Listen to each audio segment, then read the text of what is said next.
இப்போ கோல்டுலையும் நிலத்துலையும் அப்படின்னா இது வந்து காலங்காலமாக எல்லாருக்குமே தெரிஞ்ச ஒரு விஷயம். அதனால வந்து நிறைய பேர் அதில் இன்வெஸ்ட் பண்ணிட்டு இருந்தாங்க. இன்னைக்கு வந்து பார்த்தோம்னா அந்த கோல்டுலையும் நிலத்துலையும் அதிகமாக ரிட்டர்ன் இல்லை. எஸ்பெஷலி நிலத்தில் வந்து நம்ம நினைச்ச போது விற்க முடியாது. அப்படிங்கிறதுனால வந்து பார்த்தோம்னா இன்னைக்கு அல்டர்னேட்டிவ் இன்வெஸ்ட்மெண்ட்னு பார்த்தீங்கன்னா இன்னைக்கு வந்து மியூச்சுவல் ஃபண்ட்ஸ்.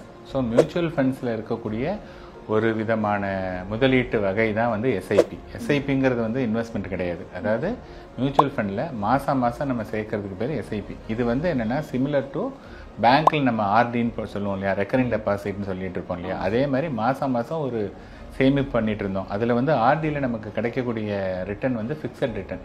ஒரு 7% 8%னா அதே ரிட்டர்ன் தான் வந்து த்ரூ அவுட் த டென்யூர் நமக்கு கிடைக்கும். ஆனால் இங்கே வந்து மார்க்கெட்டோட அப்ஸ் அண்ட் டவுன்ஸுக்கு ஏற்ற மாதிரி ஒரு தடவை நமக்கு வந்து மார்க்கெட் மேலே இருந்ததுன்னா கம்மியான யூனிட் கிடைக்கும், கீழே இருந்ததுன்னா அதிகமான யூனிட் கிடைக்கும். ஸோ லாங்கர் பீரியடில் வந்து நமக்கு வந்து கம்மியான லெவலில் வந்து மோர் யூனிட்ஸ் இருக்கும். அது வந்து ஃப்யூச்சரில் வந்து அதோடைய வேல்யூ வந்து இன்க்ரீஸ் ஆகும். ஸோ எஸ்ஐபிங்கிறது வந்து ஆர்டியும் எஸ்ஐபியும் ஒன்று தான்.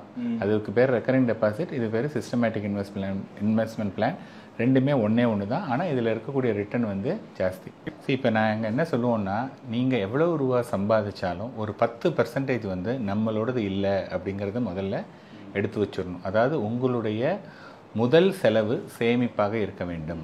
இப்போ நீங்கள் 20,000 ரூபா தான் ஒருத்தர் சம்பாதிக்கிறாருன்னா 2,000 ரூபாய் எடுத்து வச்சுட்டு 18,000 ரூபாயில் தான் அவர் எல்லா செலவையும் பார்க்கணும். நீங்கள் உடனே சொல்லுவீங்க, சார் 20,000மே பத்தலை, இதுலேருந்து எங்கே 2,000 ரூபாய் எடுத்து வைக்கிறது அப்படின்னு கேட்பீங்க. விலைவாசிலாம் அதிகமாகிடுச்சு. கரெக்ட். ஆனால் 20,000 ரூபா ஒருத்தர் சம்பாதிக்கிறாரு, 18,000 ரூபா ஒருத்தர் சம்பாதிக்கிறாரு இருக்காரா இல்லையா, அவர் எப்படி குடும்பம் நடத்துறாரு? எப்படியோ அவர் அட்ஜஸ்ட் பண்ணிக்கிறார் இல்லையா. 15,000 சம்பாதிக்கிறவங்களும் இருக்காங்கல்ல. அப்போ money is not the criteria. நமக்கு வந்து சேர்க்கணும் அப்படிங்கிற அந்த மனப்பாங்கு வேணும். ஸோ அந்த இது வந்து ரொம்ப ரொம்ப சிம்பிள். நம்ம எவ்வளோ சம்பாதிச்சாலும் 10% நம்மளோடது இல்லை அப்படிங்கிறத நம்ம ஸ்டார்டிங்கில் எடுத்து வச்சிட்டோம்னா, இப்போ இந்த 20,000 ரூபா உள்ள சம்பாதிக்கிறவங்க வெறும் 2,000 ரூபா மட்டும் எடுத்து வச்சாலே போதும். இந்த 2,000 ரூபா வந்து ஒரு 35 வருஷத்தில், ஸோ 35 வருஷத்தில் வந்து பார்த்தீங்கன்னா உங்களுக்கு 420 மாதம் நீங்கள் வந்து 2,000 சேர்த்திங்கன்னா 8,40,000 தான் சேர்க்க போகிறீங்க. அது அந்த ரேட் ஆஃப் 15% வந்து 2 கோடி ரூபா வந்துடும் அப்படிம்பீங்க. ஸோ இன்றைக்கி 2 கோடிக்கு வந்து பார்த்தீங்கன்னா இன்னி தேதியில் வந்து பார்த்தோம் அப்படின்னு வச்சுங்களேன், இன்றைக்கி வந்து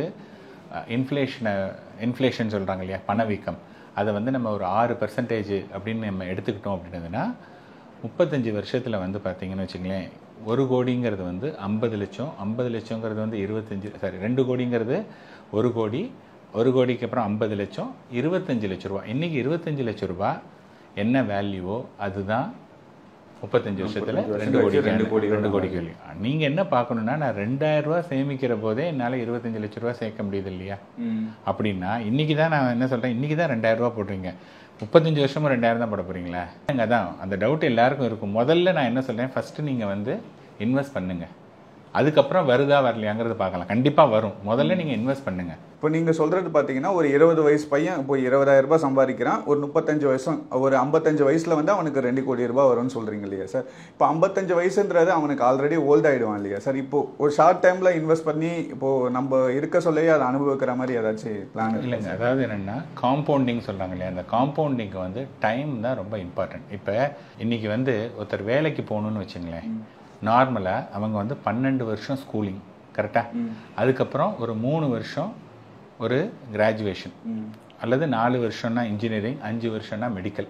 ஸோ நிறைய பேர் படிக்கிறது வந்து 3 இயர்ஸ் கிராஜுவேஷன். அப்போ 12 + 3 15 வருஷம் ஒருத்தர் படித்தாதான் வேலை கிடைக்குது.